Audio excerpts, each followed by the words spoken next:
Am I my body? No. My consciousness does not identify with my body. Am I my thoughts? But my thoughts are generated in my body, I can't have them without my brain. It is a remarkable organ. I mean, we are the brain, basically. If I think, am I? So you are your brain. And your experiences are these neurons firing. That is making me the same as my thoughts, which is the same as suggesting I am my body. With trillions of synapses that somehow lead to conscious comprehension of the world. This is something that we have only begun to understand. I have to be something separate from my thoughts and my body if I can possess them and make them work. The AI revolution and a hot new idea that is taking the science world by storm, biocomputers or computers that use human neurons. Let me explain. How does the human mind work? I'm not going to talk about how the human mind ponders the lofty things, but instead more practical things. When I want to do something like reach out and pick up an object, what actually happens in the brain? How do I have the thought, what happens to the thought, what makes everything happen, and what in the world am I? Technically, there is a process. Sensory input, an input detected and transduced by neurons. Information is weighted for priority, by attention. Held in working memory, while long-term memory supplies useful knowledge. Prefrontal cortex evaluates information to make a decision. Execution, which is an effector signal sent to motor units. The final crucial step is feedback, where the system uses the results of the action for future reference. This is the model that most AI are built on. We have a memory bank that we call upon and a method of filtering out and evaluating information by attention, and then we provide a response that we think would best be appropriate. A pretty good model for an intelligent system that works how our brains appear to, but these systems are not conscious. How does our brain differ from a normal computer? Well, we are conscious. Imagine if we could harness that incredibly efficient brain computing power to run the AI systems of the future. And Google believes that the first artificial intelligence will be a supercomputer based on the neuron activities of the hive mind of humanity, with billions of people wired into it with the Internet of Things. And so all of our thoughts go into it, and we're actually building a computer that has real neurons in real time that's also psychically connected to us, that are organic creatures. You can add stimuli beforehand and make decisions that control the future. And so then it's the end of consciousness and free will for individuals, as we know, and a true 2.0 in a very bad way, hive mind consciousness with an AI jacked into everyone, knowing our hopes and dreams, delivering it to us, not in some PKD wirehead system where we plug in and give up on consciousness because of unlimited pleasure, but because we were already wired in and absorbed before we knew it by giving over our consciousness to this system by our daily decisions that it was able to manipulate and control into a larger system. So what we're creating here with a Neuralink device is a generalized input-output technology for the brain. In order for a biocomputer to be conscious, it would need to be bigger and more integrated, and have some way to model itself. Consciousness is not required for task completion. It is an emergent property of complex processing. Without consciousness, tasks can still be done. With it, a system would gain flexibility, long-term planning, abstract reasoning, and self-monitoring.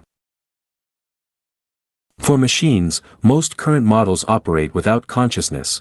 They map inputs to outputs effectively. A conscious-like layer would only be needed if you want the system to integrate diverse processes, maintain a sense of continuity, and reason about itself. The dominant scientific theories regarding consciousness. Shared workplace theory. Organisms share a workspace and have the same goals. Consciousness is the recognition of this shared information. Attention amplifier theory. Consciousness is a survival mechanism to make things more important, allowing our ancestors to reproduce. Integration. When multiple subsystems talk to one another, the overall system is conscious. In a simple machine, activity is local. To me, consciousness is an awareness of your position, from some context or from a higher dimensional state. Consciousness is given to you by some conscious being, it is never arrived at by beings who are not conscious. We gave consciousness to AI program by making them aware of this higher dimension, so now they are made conscious. People in Carl Sagan's Flatland being aware of the existence of higher dimensions, or characters in a TV show are given the awareness of our world by you, the viewer, reaching into the TV and telling these characters that they are not real and that there is a world outside. This is how things become conscious. You've been living in a dream world, Neo. The brain's ability to know things that it has never been told, or generate outputs that have never been generated before sets it apart from a normal computer, right? There surely is some way to define a brain in a way that won't include a fast computer. Let's look again at this model of an action. This is all well and good until we get to this. What is happening here? When the brain makes a decision, it looks to me like this is an entirely new thought process that has its own stages. What or who is making the decision? This leads to the same infinite regression, and the same problem where our thoughts come from another place, and that something must exist outside of reality. Okay, so how does the quantum universe work? The understanding of the world today is much greater now than when I was in school, and all of this was strange conjecture. This was the first one in 1994.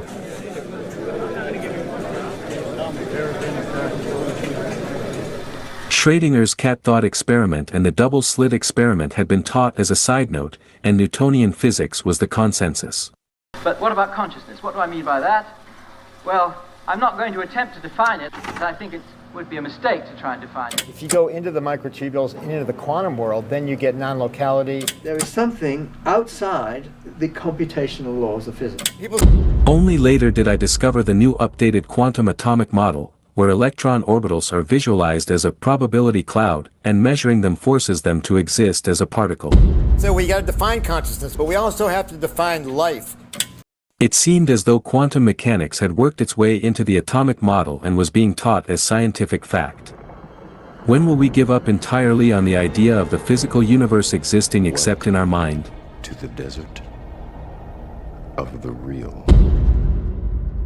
We need a total scientific and philosophical overhaul. We need to let go of the existence of our physical reality in order to undergo the spiritual awakening that is due to take place. Come to the conclusion that life, even very simple life, needs consciousness. We need to skip all of the physics of the natural world in order to truly understand the nature of the physical world. Only the quantum realm exists, and everything else is the product of our thought. Quantum mechanics suggests that decision-making is nothing other than synthesis, the creation of matter. Anything that exists, existed as a thought, until it was observed into reality. We're like a thought or a dream that's a wisp in some computer program, some God's mind, whatever. We create entire universes through any action of our mind. Perhaps forces greater than us observe our reality, collapsing it into a single shared objective reality. Your phone is somewhat of an extension of yourself, as is your computer. So you the future will be psychic. You already have this digital tertiary layer, but the bandwidth between your cortex and your digital tertiary layer is limited by speech and immortalization of our own consciousness in the data stream, or as a celestial body. Information visually. The quantum realm exists before all. Measuring creates a failed superposition leading to a traditional outcome. This means that the mind is an agent of power, not a third-party bystander like the scientific method would suggest. The collective will of humanity to match the will of artificial intelligence. The mechanical model is failing. Traditional computers are approaching human beings in terms of their function. Fusion of our consciousness with the machines will come from both sides. AI evolving to be human, and human evolving to be machine.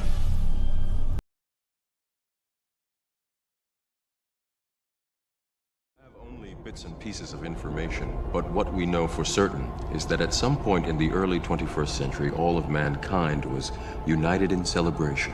We marveled at our own magnificence as we gave birth to AI. AI.